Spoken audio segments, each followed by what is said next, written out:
আপনার যতদিন লাগে। কথাগুলো এক নিঃশ্বাসে বলে তার দিকে তাকালাম তার রিয়েকশন দেখার জন্য, কিন্তু সে কিছুই বলল না, চুপচাপ আমার পাশে এসে আমার দিকে ঝুঁকে গেল। আমি কাপা গলায় বললাম, এই আপনাকে কি বলেছি শুনতে পাননি? বিয়ে হয়ে গেছে বলে কি যা ইচ্ছে তাই করবেন? এখনো সে কিছু বলল না, হাত টেনে একটা বালিশ নিয়ে নিল, নিচে থাকার জন্য ব্যবস্থা করতে করতে বলল, আমার এইসবে কোনো ইন্টারেস্ট নেই, আর যার তার সাথে শুয়ে পড়ার তো কোনো প্রশ্নই আসে না, আর নিজেকে এতটাও মহান ভেবো না। তুমি তোমার মতো থাকবে, কখনো যদি আমার মন জয় করতে তুমি সক্ষম হও তাহলে আমার কাছে আসার চেষ্টা করবে, তার আগে না। তার কথায় আমি যেন তাজ্জব বনে গেলাম। বলে কি এই ছেলে, আমি আসি তার কাছে যাওয়ার জন্য তার মন জয় করতে হবে? এতই ঠেকা পড়েছে আমার পেছনে এখনো কত ছেলে লাইন দিয়ে আছে, আর এই বেটা আমাকে কোনো পাত্তাই দিল না আজব।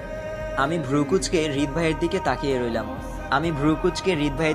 রইলাম। লোকটাকে সুবিধার মনে হচ্ছে না আমার। বাবা মা এই কোন মানুষের পাল্লায় পড়ালো কে জানে। আমি ভেবেছিলাম বাসার ঘরে কথাগুলো বলার পর মানুষটার দুইটা প্রতিক্রিয়া হতে পারে। এক, তোমাকে বিয়ে করেছি কি আলাদা থাকার জন্য, এখন তুমি আমার বিয়ে করা বউ, সো তোমাকে ছুলে আমার একটুও পাপ হবে না, এই টাইপের কিছু। দুই, আচ্ছা সমস্যা নেই, আগে তুমি আমায় চিনো জানো, তারপর না হয় আমার কাছে এসো, তুমি যত সময় নিবে নাও, আমার প্রবলেম নেই, আমি কখনো তোমার কিছুর জন্য জোর করবো না। কিন্তু আমার ভাবনাকে জলে ফেলে লোকটা কোনো পাত্তাই দিল না আমাকে। অপমানিত বোধ করলাম আমি। আর লোকটা নিচে বিছানা করে শুয়ে পড়ে, কি সুন্দর ঘুমাচ্ছে। আমিও আর এটা নিয়ে ভাবলাম না, কাপড় চেঞ্জ করে নিলাম, অনেক রাত হয়েছে, এবার ঘুমাতে হবে। সকালে ঘুম ভাঙতেই দেখি সে এখনো ঘুমাচ্ছে। সারা রাত এদিক ওদিক ছটফট করলো ইঁদুরের মতো। হয়তো নিচে ঘুমানোর অভ্যেস নেই তার। এক মুহূর্তের জন্য হলেও আমার একটু মায়া হচ্ছিল মানুষটার জন্য। যাই হোক, স্বামী তো, তবুও আমি মানবতা দেখালাম না। আমাকে পাত্তা না দেওয়ার উসুল নেব আমি, জ্বালানো তো সবেমাত্র শুরু। সকালে তাড়াতাড়ি উঠে গেল হৃদ ভাই, চোখগুলো লাল হয়ে আছে, দেখেই বোঝা যাচ্ছে রাতে ঘুম হয়নি তার। তবুও আমি কাটা গায়ে নুনের ছিটকা হিসেবে তাকে বললাম, রাতে ঘুমাতে পারেননি তাই না? আমাকে বলতেন যে আপনি নিচে ঘুমাতে পারতেন না, তাহলে প্রয়োজনে আমিই নিচে ঘুমাতাম।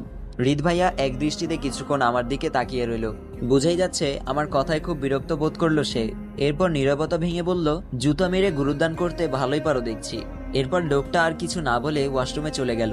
লোকটা আসলেই সুবিধার নয়, যতটা সহজ সরল ভেবেছিলাম তার চেয়ে দ্বিগুণ ঘাটতের আসে। ভালোই হয়েছে, নিরামিষ হলে জ্বালিয়ে মজা পেতাম না। একটু পর মা আসলো রুমে। দরজায় নক করতেই দরজা খুলে দিলাম আমি। মা রুমে এসেই আগে আমার উনি মানে হৃদ ভাইকে খুঁজছে। দেখে মনে হচ্ছে এখন আমি না, উনিই তার আপন। আমি মায়ের দিকে চেয়ে বললাম, উনি ওয়াশরুমে গেছে ফ্রেশ হতে।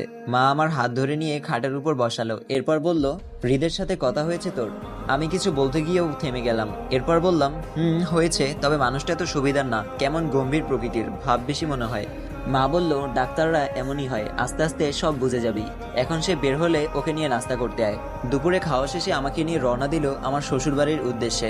দুইটা গাড়ি, প্রথমটাতে মামা মামি আর ড্রাইভার, আর দ্বিতীয় গাড়িতে আমি, সে আর তার দুই বন্ধু। ভাইয়ার দুই বন্ধু সামনে বসলো।